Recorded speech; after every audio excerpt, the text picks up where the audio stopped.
Hello everyone, and welcome to my final video, at least for the time being, on the Minsk scenario, the Jaws snapshot, part of my Operation Migration campaign of Memoir 44 using the breakthrough boards. This final video, again for now, is going to be on some ideal opening moves, or at least some very good opening moves for the Germans, of course, depending on the cards that they draw. A dig in card, well, maybe that's not so much for an opening move, even though it's not a bad move either per se, but at a certain point, you'd really like to use those dig in cards because you want to hold on to the objective medals that you have, again, because the Germans start with a 9-0 lead in victory medals. So of course a single flag will force them to retreat. If you can actually build some sandbags in such places, so over here, over here as well. This unit starts over here.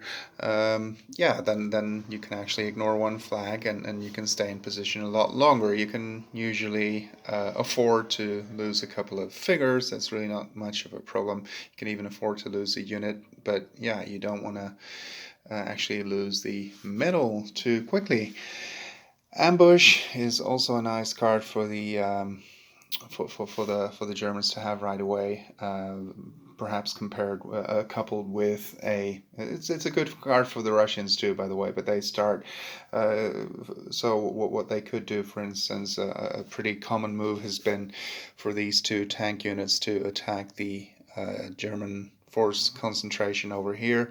Well, if you can start with an ambush and already inflict some damage, or even force the unit to retreat, meaning it won't even attack in the first place, and then you can follow it up with perhaps an armored assault of your own, or their finest hour, then that's a great card to play in such a situation. Well, obviously their finest hour is a great card for the Russians. To a somewhat lesser extent, it is a good card for the Germans too. Why to a lesser extent? Well, the Russians have 7 cards in this scenario, the Germans only 5, so there is a bigger chance that you won't actually get as many.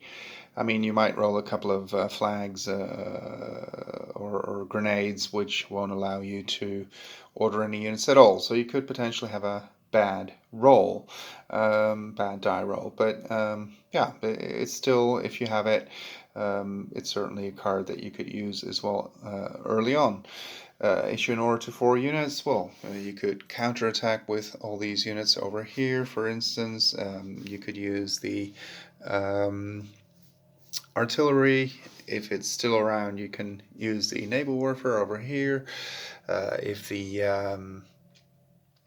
the partisans really attacked, you might want to do something about that with some units that could counter that. But yeah, most of the time what I saw in my playtests is that you had a big tank battle going on, and if you didn't have an all units on the left for the Germans, or something else, armored assault, then direct from headquarters is also a way to get those tanks in a counter-attack, and because you do have the upper hand there as the Germans early on in the game.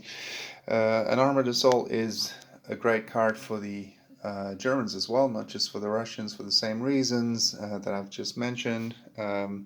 You get to roll an extra die in close assault, so there is probably going to be some close assaulting going on that side of the board early on, so that's a great card for the Germans to have, especially in the beginning of the game when they still have 4 armored units. Unlike the Russians, the Germans don't get any reinforcements in this scenario.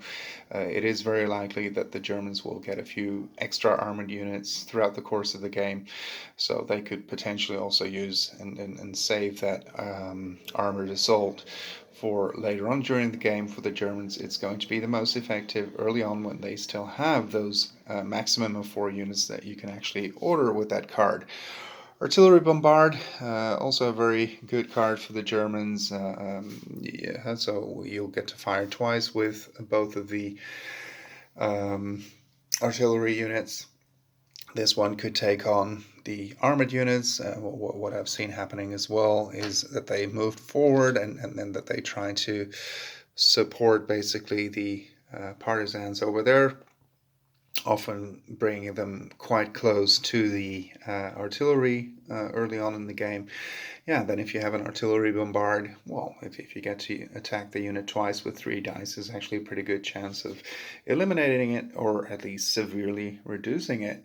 And just in general, as long as some units are close, it's a very good card to play early on. And this one as well. Yeah, sometimes it stays around actually remarkably long. Other times it gets eliminated pretty quickly. So, just to make the most out of that card, you will probably want to play it early on when you still have, when the chances are highest that you actually still have 2 artillery units to begin with. Counterattack is usually a good card for the Germans to play first. The Russians tend to open with a strong card of their own, Armored Assault, their finest hour, firefight, assault all units on the left flank for the on the right flank for the Russians, left flank for the Germans. Yeah, so those are all great cards to counterattack. So that's something you could do. A close assault is also a very good option for the Germans. Usually, well, in many cases, for instance, this unit will have moved up adjacent to that unit. This unit will have moved up adjacent to this unit. So you'll get to attack with as many as 4 dice. And yeah, that it's quite likely that you'll severely weaken that particular unit using a close assault. Yeah, and it's all infantry or army units. Well, there's usually a couple of them over here as well that tend to be in close assault right away at the beginning of the game. Finally, as I already mentioned, all units on the left flank. Well, for the Germans, of course, you have to look at it from the other perspective. So it would be from the Germans' perspective. It's over here. Usually, in most playtests, the Russians start with a strong attack on their right flank. So yeah, if you can counter with all units on the left, that's certainly almost always a good move to make.